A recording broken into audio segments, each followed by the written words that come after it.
అది cold storage godown. ఆ రోజు ఉదయాన ఉద్యోగానికి వచ్చి చీకట్లు ముసురుకునే వేళ ఎవరికి వాళ్ళు పని ముగించుకుని ఇండ్లకు వెళ్లే హడావుడిలో ఉన్నారు. అయితే ఒక వ్యక్తి మాత్రం కోల్డ్ స్టోరేజీ యంత్రంలో వచ్చిన సాంకేతిక సమస్యను సరిచేస్తూ సమయం చూసుకోకుండా లోపలే ఉండిపోయాడు. తమ దినచర్యలో భాగంగా మిగిలిన సిబ్బంది డోర్ లాక్ చేసి లైట్స్ ఆఫ్ చేసుకుని వెళ్ళిపోయారు. గాలి సైతం చొరబడని ఆ శీతల గిడ్డంగిలో తాను బందీనైనానని తెలుసుకోవడానికి అతనికి ఎక్కువ సమయం పట్టలేదు. ఎవరైనా ఉన్నారా అని పిలిచాడు. ఎటువంటి స్పందన లేదు. హలో అంటూ గట్టిగా అరిచాడు. లాభం లేదు.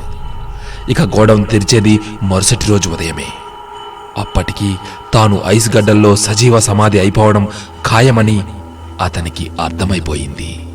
తనపై ఆధారపడిన కుటుంబాన్ని తలుచుకొని కన్నీళ్లు ఆగలేదు.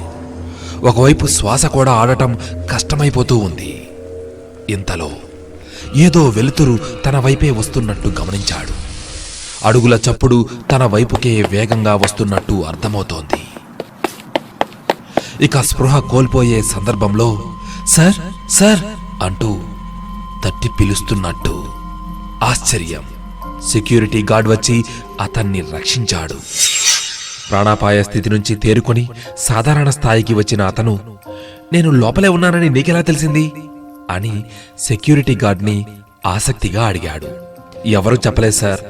ఈ ఆఫీసులో పనిచేస్తున్న 60 మందిలో ప్రతిరోజు డ్యూటీకి వస్తూనే నన్ను నవ్వుతూ హలో అని, ఇంటికి వెళ్ళేటప్పుడు బాయ్ అని పలుకరించేది మీరొక్కరే సార్. ఈరోజు ఉదయం నన్ను పలకరించిన మీరు సాయంత్రం బై చెప్పకుండా వెళ్ళిపోయారేమో అని అనుకున్నాను. కానీ ఎందుకో నా మనసులో వెలితి. ఆ అనుమానంతోనే లోపలికి వచ్చి తనిఖీ చేశాను సార్, అంతే అన్నాడు. ప్రతిరోజు ఒక చిరుద్యోగిని మనస్ఫూర్తిగా పలుకరించే చిన్న పిలుపు అతని ప్రాణాలను కాపాడుతుందని ఎవరు ఊహించగలరు?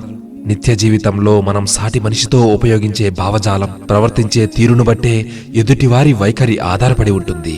ఇలా తాము పనిచేసే చోట చిరుద్యోగులతో అభిమానపూర్వకంగా మసలుకునే వారికి ఈ చిట్టి కథ అంకితం.